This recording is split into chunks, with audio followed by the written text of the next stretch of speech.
And I'd want him to talk to me as the tribal chief. And not just for, a promo, like for 5 minutes. Talk to me for a while.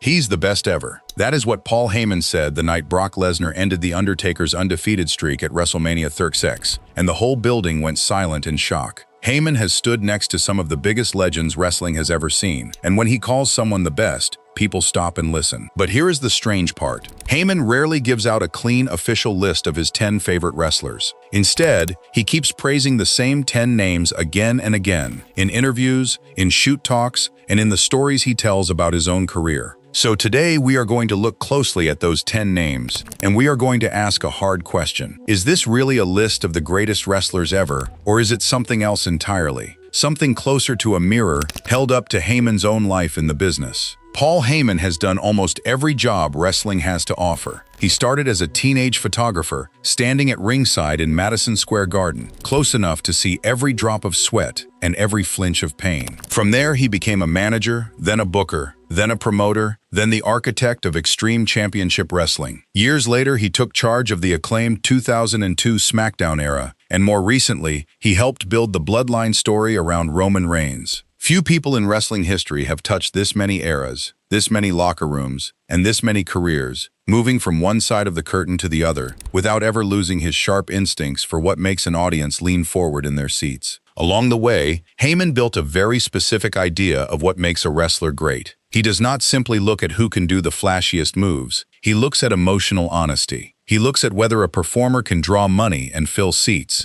He looks at whether someone can grow and change instead of standing still. And he looks at how well a wrestler can control a crowd's emotions, second by second, like a conductor leading an orchestra. Heyman has said he likes to know the ending of a story before he writes the beginning, the same way a great film reveals its final scene early and then earns it over the course of the story. He treats wrestling less like a sport and more like long-running television, where one central character pulls every other person in the story into their orbit, and everyone around that character exists either to support them or to challenge them in some meaningful way. And he believes deeply in hiding a performer's weaknesses while making their strengths impossible to ignore, treating every wrestler as a puzzle to be solved rather than a shape to be forced into a mold that was never built for them. This philosophy did not come from nowhere. It grew slowly, match by match, promotion by promotion, until it became the lens through which Heyman views the entire wrestling business. He rejects the idea that nostalgia alone can carry a career. In his eyes, a performer who refuses to change, who keeps repeating the same routine long after it has stopped feeling fresh, is a performer heading toward irrelevance, no matter how beloved they once were. Growth matters more than comfort. Risk matters more than repetition. These are not small preferences.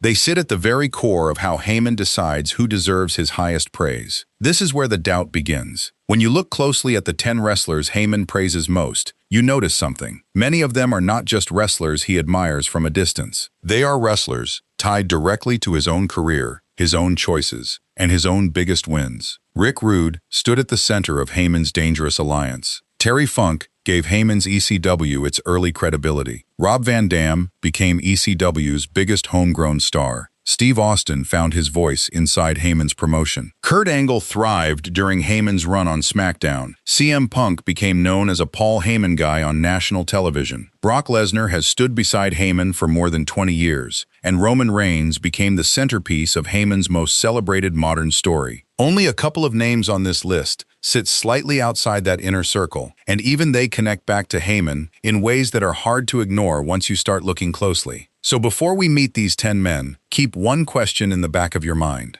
Is Heyman rating wrestling greatness on its own terms, or is he quietly rating his own life's work, one relationship at a time, without ever fully realizing he is doing it? We begin with a man Heyman admired long before any of these partnerships existed, because his respect for this wrestler goes all the way back to his very first days holding a camera at ringside. Ric Flair earns an early place in this story, because Paul Heyman's respect for him started before Heyman ever managed a single wrestler. As a teenager, standing at ringside with a camera, Heyman watched Flair travel from town to town defending the NWA World Heavyweight Championship almost every single night. These were not short matches. Flair often wrestled for a full 60 minutes, night after night, against different challengers in different cities, and somehow he made every single one of them look like they could win. That is one of the hardest things to do in wrestling. Making an opponent look dangerous while still finding a way to win yourself takes real skill and real generosity as a performer, and it is a skill that far fewer wrestlers ever truly master compared with those who simply learn how to win. Heyman has often placed Flair alongside legends like Bruno Sammartino and Hulk Hogan when talking about the true measuring sticks of professional wrestling. He uses Flair as a kind of gold standard, a wrestler whose pacing, promo delivery, and title defenses set the bar that modern stars, even someone like Roman Reigns, must be compared against. Flair's ability to draw money on the road, city after city, proved that a performer's value could be measured in more than just wins and losses. It could be measured in ticket sales, in crowd reactions, and in how believable the whole show felt from bell to bell. What makes Flair important to this story is that he shows Heyman's taste was not built entirely around people he personally worked with backstage. Flair gives the list a sense of history and objectivity, because Heyman was simply a fan watching greatness unfold from the crowd, with no financial stake and no personal relationship shaping what he saw. And yet, even here, Flair sets the template for almost everyone who follows on this list. Heyman clearly values performers who can control a crowd's emotions, who can make an opponent feel like a real threat, and who understand that a championship match is really a story being told in real time, one that needs a beginning, a middle, and a satisfying end, just like any great piece of drama. That template becomes the lens through which every other name on this list gets measured. Flair's influence on Heyman's own definition of greatness cannot be separated from the choices Heyman would make years later, once he had his own promotion to build and his own performers to shape. It is worth pausing here to notice something important. Even the one name on this list that seems the most neutral, the most distant from Heyman's own career, still ends up teaching us something about Heyman himself. Flair did not need Heyman's help to become great. He was already a legend before Heyman ever picked up a camera, but the specific things Heyman chose to admire about him, the pacing, the psychology, the ability to make a title feel meaningful, would go on to define every single creative decision Heyman made for the rest of his career. In that sense, Flair is less an exception to the pattern and more its true starting point. From a wrestler Heyman only watched from a distance, we now move to a man who stood right beside him, teaching him lessons up close that no photograph from the crowd could ever capture. In the early 1990s, Paul Heyman formed a villainous group in WCW called the Dangerous Alliance, and at the very center of that group stood ravishing Rick Rude. Rude was not simply a member of the team, he was the anchor, the wrestler whose presence gave the whole faction its edge and its credibility. Heyman has openly credited Rude with teaching him lessons about backstage politics, about how a veteran leader should carry himself, and about the deeper psychology of playing a great villain. Rude had a rare gift. He could draw hatred from a crowd before he even threw a punch. Simply removing his robe in a slow, arrogant way was enough to make fans boo with real anger. That kind of heat does not come from athletic ability alone. It comes from complete commitment to a character, night after night, both inside the ring and outside of it. Heyman has spoken about how seriously Rude protected his heel persona, refusing to break the illusion even when cameras were not rolling. Alongside that dedication, Rude also carried real physical toughness and a strong sense of loyalty toward the performers around him, qualities that made him a natural leader inside a locker room, someone younger performers could watch and learn from simply by paying attention. That combination of toughness and discipline is rarer than it sounds. Plenty of performers can look intimidating for a single night under bright lights.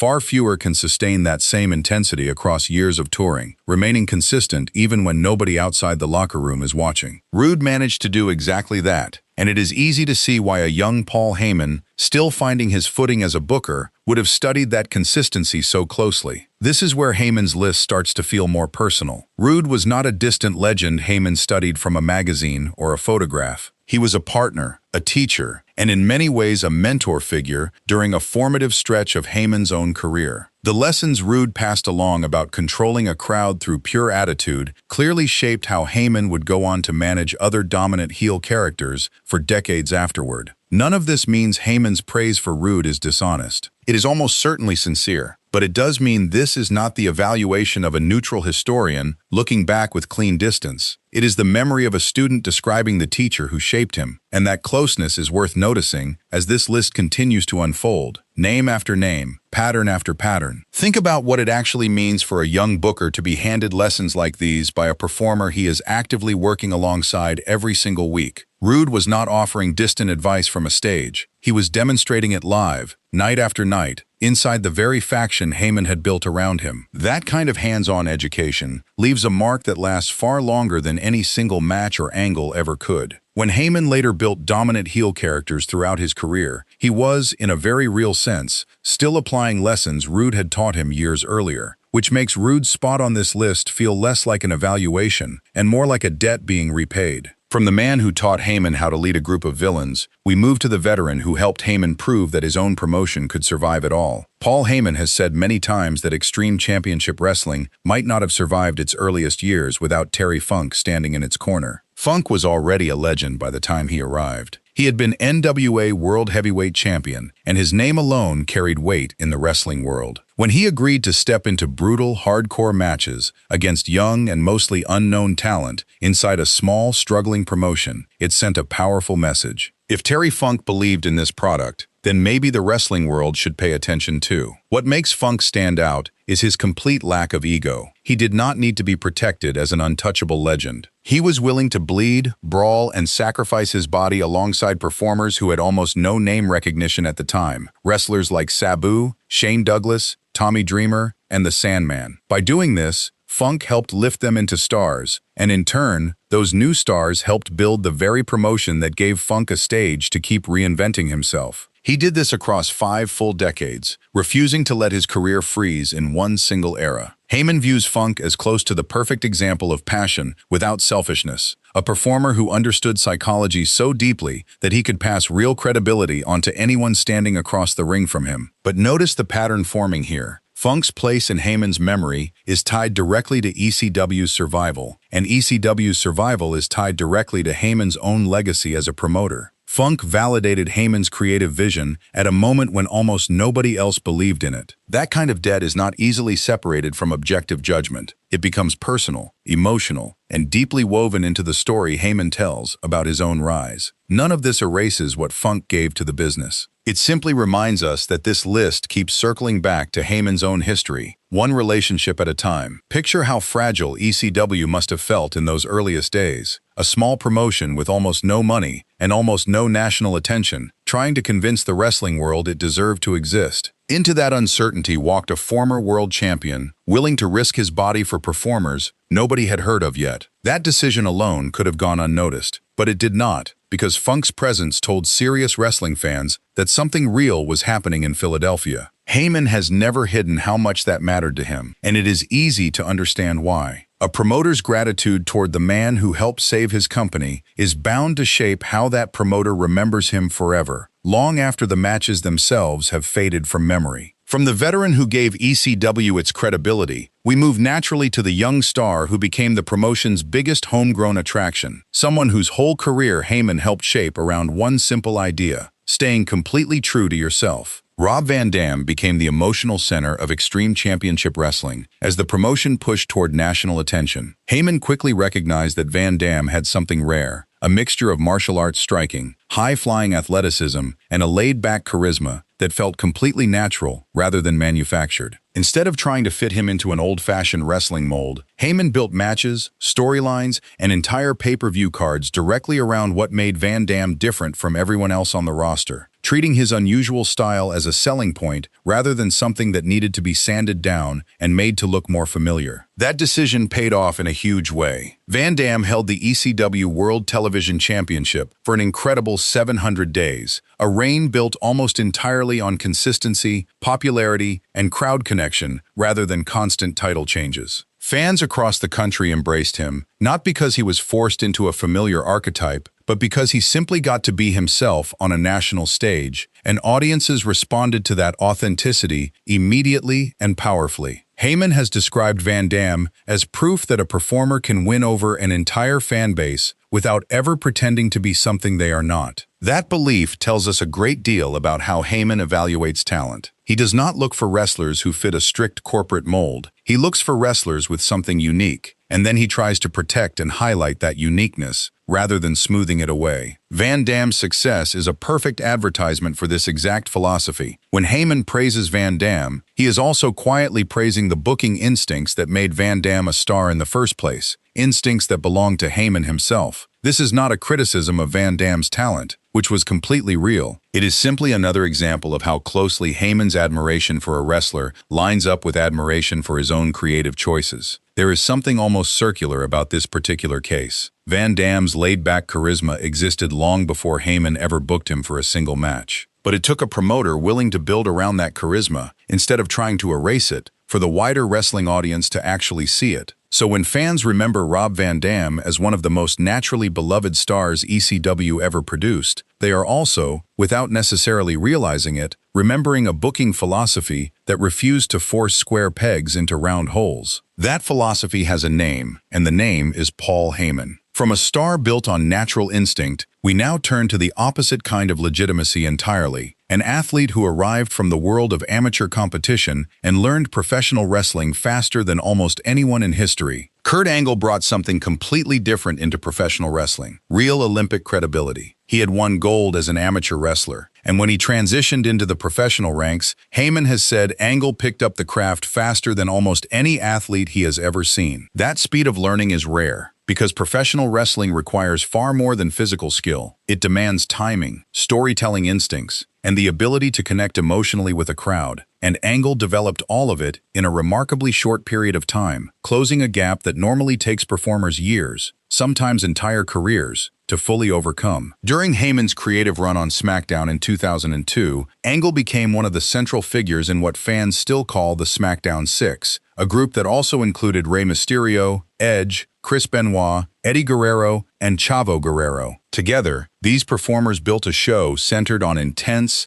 athletic, hard-hitting matches that stood in sharp contrast to the more entertainment-focused product airing elsewhere. Angle's Olympic legitimacy gave the whole presentation a sense of real sporting credibility, and his willingness to also embrace comedy without ever losing his sense of danger made him one of the most complete performers of that era. Someone equally capable of headlining a serious main event and delivering a genuinely entertaining segment without either side ever feeling out of place. Once again, notice how closely this connects back to Hayman himself. Angle's greatest praise centers on speed of learning, technical precision, and legitimacy, exactly the qualities that powered one of Hayman's own most celebrated creative periods as a writer. It becomes harder to separate the wrestler from the era, and harder to separate the era from the booker who shaped it. The deeper this list goes, the more it starts to feel less like an outside evaluation of talent, and more like a collection of proof points supporting Hayman's own beliefs about what makes wrestling work. Angle earned every bit of his success through real skill, but the specific reasons Hayman praises him line up almost perfectly with the exact philosophy Hayman was building at that very moment in his career. There is also something instructive in how quickly Angle adapted. Hayman does not simply admire talent that arrives fully formed. He admires talent that can be shaped, sharpened, and pushed toward its highest possible version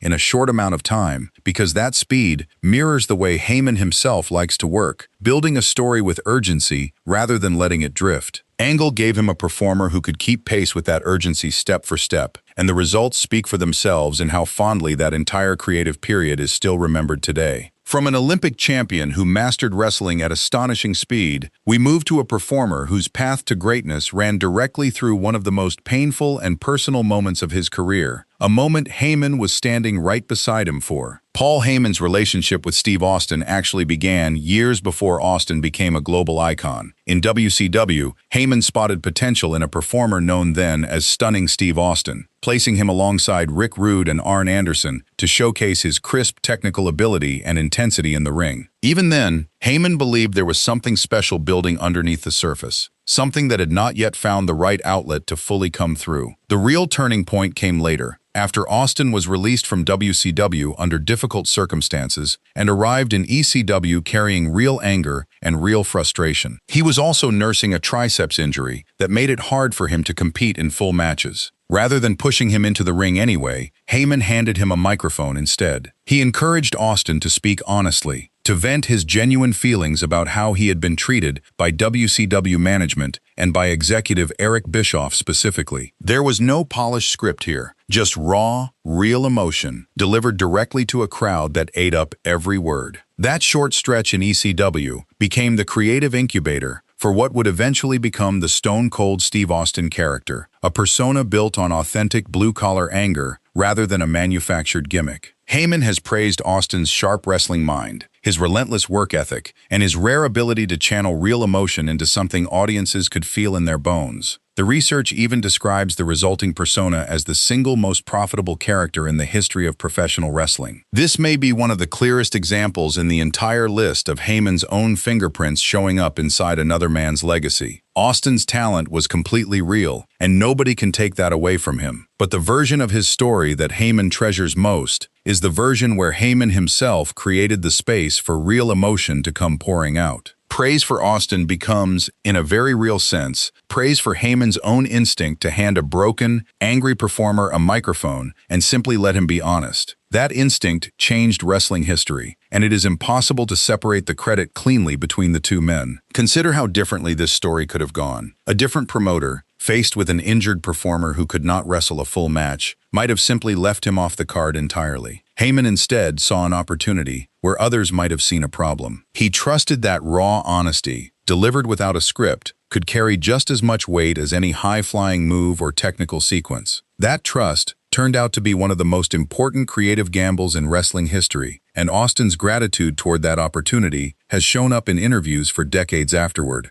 It is a partnership neither man has ever downplayed. From one of wrestling's most authentic voices, we move to a very different kind of greatness. One built not on raw emotion, but on decades of quiet discipline and complete character commitment. The Undertaker connects to this story through one unforgettable moment. The night Brock Lesnar ended his legendary undefeated streak at WrestleMania XXX. But Heyman's respect for The Undertaker, whose real name is Mark Calaway, goes far beyond that single match. Heyman has described him as the true standard for what a main event performer should look like, both inside the ring and outside of it. Calaway maintained his character with an extraordinary level of commitment across 3 full decades, something almost no other performer in wrestling history has managed to do. Heyman points to his ring generalship, his ability to control the pace of a match, and his skill at guiding opponents through complex, dramatic storytelling from bell to bell. Beyond the ring, Calaway earned deep respect throughout the locker room as a leader, someone whose word carried weight, and whose professionalism set the tone for everyone around him, quietly shaping how an entire generation of performers approached their craft simply by watching how seriously he treated his own. Out of everyone on this list, The Undertaker may be the strongest argument against the idea that Heyman's pantheon is purely self-serving. His praise here is rooted almost entirely in longevity, leadership, and pure craftsmanship,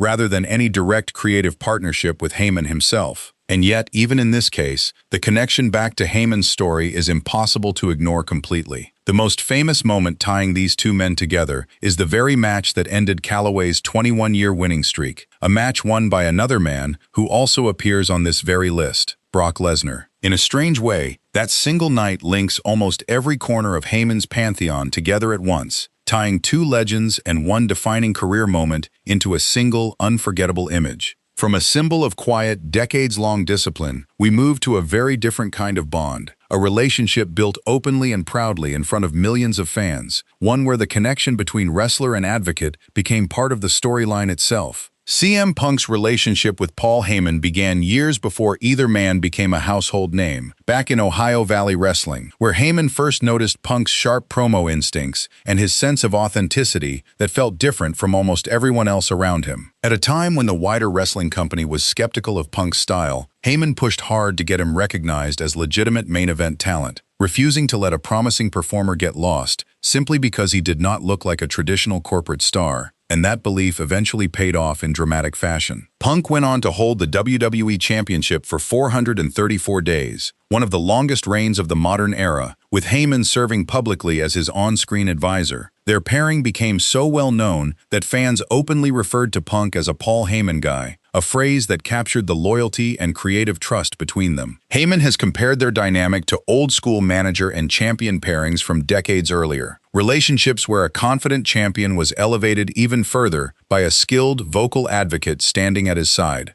someone who could say out loud the things the champion himself was not always allowed to say. Few names on this entire list expose the personal nature of Heyman's favorites more clearly than Punk. This is not a hidden or subtle connection. It is a relationship that played out directly on national television, built on trust that started years earlier, when almost nobody else believed in Punk's potential. Heyman clearly values performers who feel unscripted and real rather than polished and corporate, and Punk represents that philosophy about as perfectly as anyone could. None of this makes the praise dishonest. If anything, it shows just how deeply Heyman invests himself emotionally in performers whose worldview matches his own. But it also means that when Heyman praises Punk, he is once again praising a version of wrestling built in his own image. What makes this bond even more striking is how public it became. Heyman did not simply speak highly of Punk in interviews behind the scenes. He stood next to him on screen, week after week, as an on-air advocate whose loyalty became part of the actual storyline being told. Very few relationships on this list cross that line so completely, turning a private creative belief into a shared public identity broadcast to millions of viewers at once. That kind of visibility only deepens the sense that Punk's place in Heyman's pantheon was never going to be a quiet or distant one. From counterculture authenticity, we move now to raw, undeniable physical power, and to a partnership that has lasted longer than almost any other relationship in modern wrestling history. Paul Heyman and Brock Lesnar have worked together for more than 20 years, a bond that began with Lesnar's arrival on the main roster in 2002 and continued through multiple championship reigns and headline-making crossovers into combat sports.